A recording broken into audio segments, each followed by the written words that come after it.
हरे कृष्ण दोस्तों, मैं हूं अनुज शर्मा। आज मैं आपको अपने एक मित्र से मिलवाने वाला हूं, जो अभिनेता हैं अभिजीत सूर्यवंशी। पिछले 25 सालों से अभिनय की दुनिया में काम कर रहे हैं। टीवी, फिल्म्स, वेब सीरीज और पिछले 24 सालों से दिल्ली की विभिन्न रामलीलाओं में श्री राम जी की भूमिका निभाते हैं। उनके साथ जो घटना घटित हुई, ये कभी आपके साथ ना हो जाए, इसलिए आपको ये घटना बतानी बहुत जरूरी है। उनके लड्डू गोपाल हैं मुरली। मुरली और अभिजीत जी के साथ क्या हुआ, आप उन्हीं के मुख से सुनिए। हरे कृष्णा। मैं हूं अभिजीत सूर्यवंशी। पिछले 25 वर्षों से मैं एक अभिनेता के रूप में कार्यरत हूं और 2001 से मैं दिल्ली की प्रमुख रामलीलाओं में श्री राम जी की भूमिका कर रहा हूं। आज मैं आपको एक महत्वपूर्ण घटना के बारे में बताने जा रहा हूं, जिसके बारे में मैंने कभी सोचा नहीं था कि वैसा मेरे साथ में भी हो सकता है। बात 2014 की है। मैं और मेरी पत्नी, हम दोनों मुंबई में रहते थे और हमारे घर हमारा पुत्र बनकर लड्डू गोपाल आए। मैंने उनका नाम रखा मुरली। फिर 2018 जब आया तो समय के साथ में उनका मेकअप थोड़ा कम हो गया और हम लोग भगवान के दर्शन के लिए इस्कॉन टेम्पल जाया करते थे। तो वहीं एक प्रभु जी हैं, उनसे हमारी अच्छी मित्रता हो गई थी और वो भगवान के विग्रह का मेकअप किया करते थे। तो एक दिन, रविवार का वो दिन था, मैं और मेरी पत्नी मुरली को लेकर मंदिर पहुंचे। तो वो प्रभु जी मुरली को लेकर और अपने साथ घुमाने के लिए ले गए। हालांकि मैं अपनी मुरली को कभी अपने से दूर नहीं करना चाहता, न दूर करता हूं, लेकिन उनका मुरली पे बहुत स्नेह था।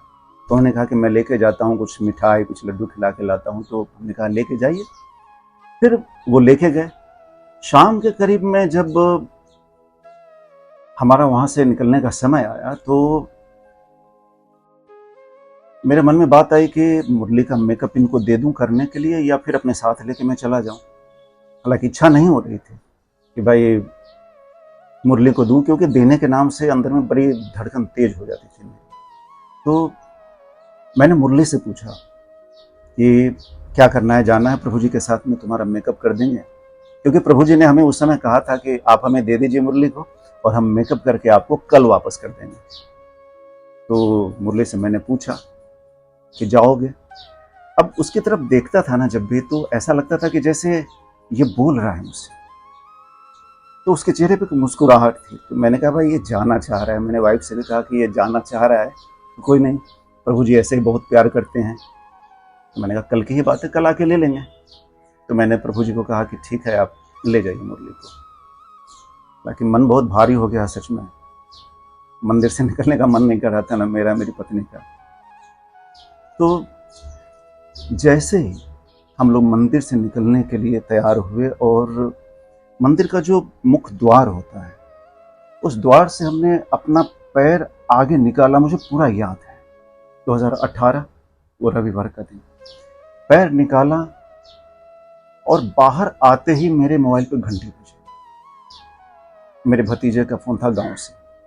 उसने कहा कि दादी की बहुत ही तबीयत खराब है। वो बात सुनते हैं जैसे एक अंदर मिला कि जैसे किसी ने कुछ निकाल लिया। हालांकि उसी समय मेरे मन में बात आई कि जाके मैं मुरली को ले आता हूँ, लेकिन सोचा कल ले लूंगा मुरली को, बात हुई है प्रभु जी से, तो आगे निकलते हैं। तो मैं और मेरी वाइफ हम लोग वहां से आगे निकल गए। रात भर फोन पे चलता रहा। घर पे मैं अपने भतीजे से बात करते रहा, भैया से बात होती रही, भाभी से बात होती रही कि माँ कैसी है। उसके सीने में दर्द हो रहा था। तो ऐसे करते करते रात भर मैं भी जगा रहा, मेरी वाइफ भी जगी रही और सुबह माँ का दर्द ठीक नहीं हुआ। फिर सुबह में मैंने क्या किया कि घर पे कहा कि भाई माँ को ले जाओ हॉस्पिटल। माँ को हॉस्पिटल लेके गए। मंडे का दिन पूरे दिन भर माँ आईसीयू में रही और फिर शाम होते ही, मतलब 4 साढ़े 4 बजे के करीब का समय था, भतीजे ने फोन किया कि दादी है नहीं। सच बताऊं, उस समय ऐसा लगा कि मुरली बचा सकता था उसको, क्योंकि एक घटना हुई थी पहले। एक बार क्या हुआ था, इसके कई महीने पहले, कि माँ को जब मैं रात में माँ से बात कर रहा था, कई महीने पहले रात में जब मैं माँ से बात कर रहा था, तो माँ ने कहा कि बहुत दर्द हो रहा है सीने में, बहुत परेशानी हो रही है, क्या करूँ। तो घर में कुछ भी घटना होती थी कहीं भी, तो मैं मुरली को कहता था कि जा भाई, तुम्हारी दादी है, दादी को ठीक कर। तो मैंने मुरली को बोला कि एक काम कर भाई, घर जा, दादी है ना तुम्हारी दादी है, दादी को थोड़ा सहला दो, ठीक हो जाएंगे। कल हो के जब मैंने माँ से बात की, तो माँ ने जो बताया वो सुन के तो जैसे, मतलब अभी बोलते हुए ऐसा लगा जैसे रुआं खड़ा हो रहा है। मैंने पूछा कि आराम है ना माँ? तो माँ ने कहा कि हाँ बिल्कुल आराम है, सब ठीक है। मैंने कहा कि पता है रात में बड़ा मतलब अजीब घटना हुई। मैंने कहा क्या हुआ? माँ बोले कि रात में जब मुझे तकलीफ हो रही थी तो ऐसा लगा कि जैसे एक छोटा सा बच्चा मेरे सामने आया है और अपने छोटे से हाथ से मेरे चेस्ट पे रखा, और जैसे वो रखा चेस्ट पे तो लगा कि सारा दर्द ठीक हो गया।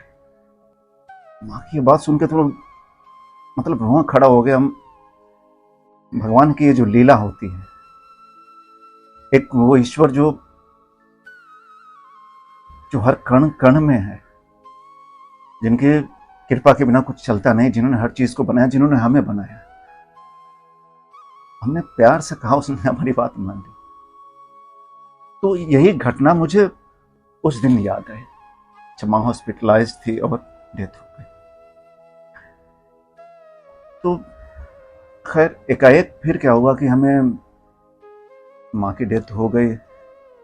कुछ समझ में नहीं आ रहा था क्या करूं नहीं करूं। तो टिकट करवाया और मैं गांव के लिए चला गया। फिर मैं, मेरी वाइफ, हम लोग गांव पहुंच गए और फिर परिस्थितियां ऐसे बनती गई कि तकरीबन 3 महीने 20 दिन मैं घर पर रहा उस समय। मुरली के लिए मेरी वाइफ बहुत परेशान हो रही थी कि भाई मुरली कैसे होगा, क्या खा रहा होगा, नहीं खा रहा होगा।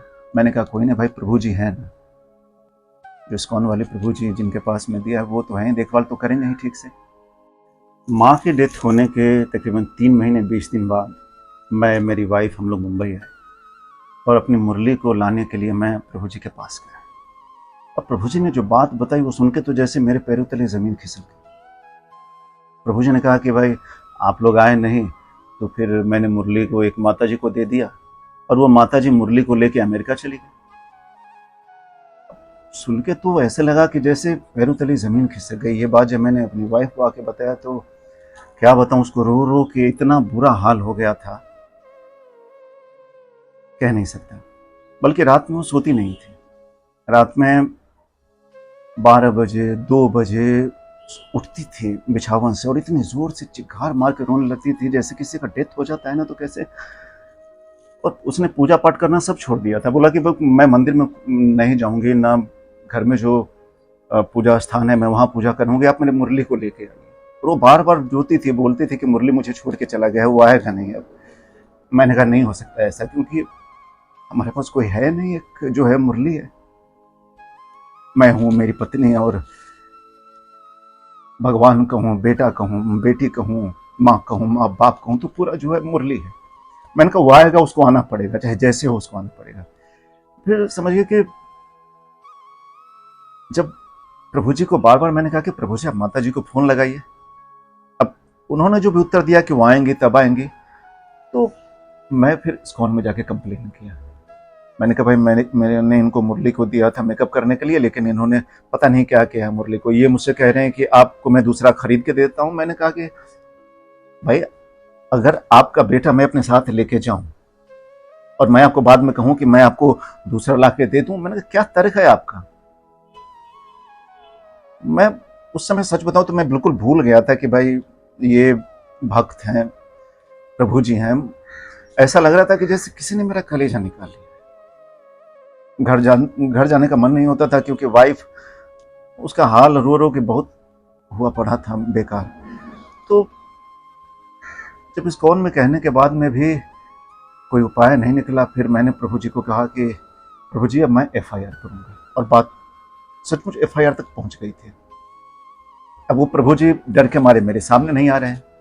मैंने उनको खोल के कहा कि प्रभु जी मैं बहुत मारूंगा आपको, मुझे मेरा बेटा चाहिए, अब वो जहां है जैसे है, मुझे मेरा बेटा वापस चाहिए। तो अब वो वो मंदिर अब भैया उन्होंने आना छोड़ दिया। मंदिर प्रशासन की तरफ से भी उनकी तरफ स्ट्रिक्ट कार्रवाई की गई। उनसे बोला गया कि भाई आपने ऐसा क्यों किया, और वो भी मेरे सामने नहीं आ रहे थे।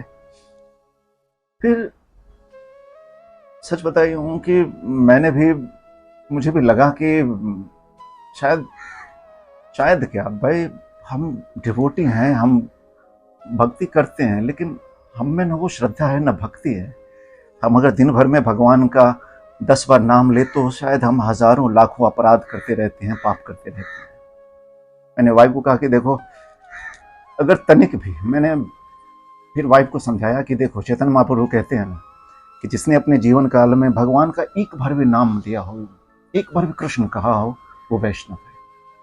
मैंने कहा भले आधे मन से, चाहे जैसे भी, हमने कहा है कृष्ण, तो वो छोड़ के नहीं जाएगा, वो जहां भी है वो आएगा, जरूर आएगा। तो खैर, अभी बोलते हुए मुझे ऐसा लग रहा है कि जैसे पूरी पिक्चर मेरे सामने वो चल रही है, क्योंकि उसी के साथ मेरी माँ की घटना हुई थी जो मेरे बेहद करीब थी, उसी के साथ मुरली का। लग रहा था कि जैसे पूरा अंधकार ही हो गया। खाना भी नहीं बनाती थी भाई।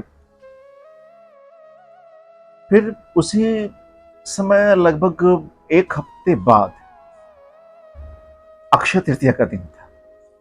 मेरे पास में प्रभु जी का फोन आया। उन्होंने कहा कि आप एक काम कीजिए, आप इस्कॉन आ जाइए और आप अपने मुरली को ले जाइए। सुन के तो मुझे विश्वास नहीं हुआ कि भाई, मैंने वाइफ को कहा कि भाई तुम्हारा मुरली आ गया है, प्रभु जी ने फोन किया है कि इस्कॉन आके ले जाइए। मैं दोपहर में पहुंचा इस्कॉन, तो प्रभु जी मुरली को लेके आए थे। कुछ नहीं था, मेकअप कुछ नहीं था, वो बस समझिए कि आपको बताऊं कि ऐसे ही नहीं होता कि जैसे कोई बच्चा आवारागर्दी करता है, धूल में जाके खेलता है और कैसे अपने कपड़ों को वो धूल धूसित कर लेता है, जैसे ही बाल बिखरा हुआ है ऐसे वैसे। तो उसको समझिए कि जैसे ही पकड़ा तो मतलब भगवान की इतनी कृपा हो सकती है कि उस समय महसूस किया। क्योंकि एक बात बताऊं तो जैविक संतान हमारे पास नहीं है, शादी के काफी साल हो गए। तो जैविक कहूं या जो कहूं, जैसे कहूं, मुरली है, बस सिर्फ मुरली है और बाकी कोई नहीं है। बहुत खुश हुआ। मैंने वाइफ को फोन लगाया कि देखो मुरली आ गया है तुम्हारा, आवारागर्दी करके आ गया है, ऐसे ही जैसे तैसे कपड़ा पहना हुआ है, पूरा धूल लगा हुआ है, चेहरा भी मैं प्यार से बोल देता था कि काला कलूटा, ये बकलोल की तरह फेस बनाया हुआ है। वाइफ को मैंने कहा कि एक काम करो, इसके खाने के लिए जितना हो आइटम बनाओ, और आज शाम को जितनी डिवोटी हैं सबको बुलाएंगे, सबको प्रसाद खिलाएंगे। और आज मेरे मुरली का बर्थडे है, और उस दिन से सच बताऊं तो अक्षय तृतीया के दिन मैं अपनी मुरली का जन्मदिन मनाता हूं। मैं लेके गया मुरली को, और वाइफ तो मत पूछिए कितनी खुश हो गई, बल्कि हमें भी लगा कि भाई वाकई हम भगवान से प्यार करें ना करें, अरे कहां से कर सकते हैं प्यार, आप बताइए कहां से कर सकते हैं। सो के उठते हैं, सोने के समय तक मन में सिर्फ ये होता है कहां से पैसा कमाएं, क्या करें, ये लाएं वो लाएं। मन में कभी सीधी बात आती है और अधिकांशतः बुरी बातें आती हैं। लेकिन हम अगर भगवान से इतना प्यार करते हैं तो वो तो इतना करते हैं कि हम तोल नहीं सकते, माप नहीं सकते। मुरली को लेके गया, मैं रास्ते भर उसको डांटता रहा, क्या करूं, बाप की तरह मन में बात आती है, जैसे मन में भावनाएं आती है ना कि भाई काश कोई जैविक अपना होता तो हम कहते उसको ऐसा, हम उसको प्रेम से ये कहते, प्रेम से वो कहते। मैं मुरली को रास्ते पर ऐसे ही डांटते गया, वहां लेके गया। तो जैसे घर लेके पहुंचा तो वाइफ रो भी रही थी गुस्से में ये, और उसको मुरली को लेके बेड पे बिठा के अब पहले 10 मिनट रोई, और उसको जो मर्जी आया दिल में कहने का वो कहती गई। और फिर उसी समय क्या था, वो बोली कि अभी इसको क्या खिलाऊं, तुरंत बाद में खिलाएंगे। तो अब कलछुल था, कलछुल होता है ना जिससे हम वो दाल वगैरह चलाते हैं, उसने तुरंत बोला कि नहीं इसको तुरंत बना के देना है। कलछुल को वो साफ किया, उसमें घी डाला और कुछ था वो डाल के तुरंत 2 मिनट में बना के हलवा, हाँ मुझे ध्यान है, हलवा बना के तुरंत दिया। मुरली को बोला कि खा। मैंने भी प्रेम से बोला कि वह काले कलूटे खा ले, घूम के 3 दिन बाद 3 महीने 20 दिन बाद, 3 महीने 20 दिन बाद नहीं, काफी अक्षय तृतीया ज्यादा हो गया था उससे। 3 महीने 20 दिन बाद तो मैं गांव से आया था। तो मैंने कहा काले कलूटे खा ले, और आइंदा का शरारत किया ना, जो करना हो करो, लेकिन बस ये है बेटा कि तू है तो हम है बस। बहुत सारी बातें हैं, कितना कहूं आपको। हरे कृष्ण। सुना आपने? ये सारी बात सुन करके मन ऐसा हो गया जैसे टूट गया हो। कभी कल्पना भी नहीं की जा सकती, सोचा भी नहीं जा सकता। जो दिन रात कृष्ण कृष्ण करते हैं, ऐसा चोला पहनते हैं कि भगवान के अनन्य भक्त हैं, उसके बाद भगवान के साथ ऐसा करते हैं, ऐसा कर सकते हैं, ये सोचा भी कैसे जा सकता है। जिस प्रकार अभिजीत के विश्वास की धजिया उड़ा दी गई, अभिजीत के साथ धोखा हुआ, क्योंकि अभिजीत ने तो विश्वास किया था एक ऐसे व्यक्ति पर जो भगवान की भक्ति का चोला पहने हुए था, जो ऐसा लगता था जैसे भगवान का अनन्य भक्त है। लेकिन उसने किया क्या, यह आपने भी सुना। मैं आपसे सिर्फ इतना कहना चाहूंगा,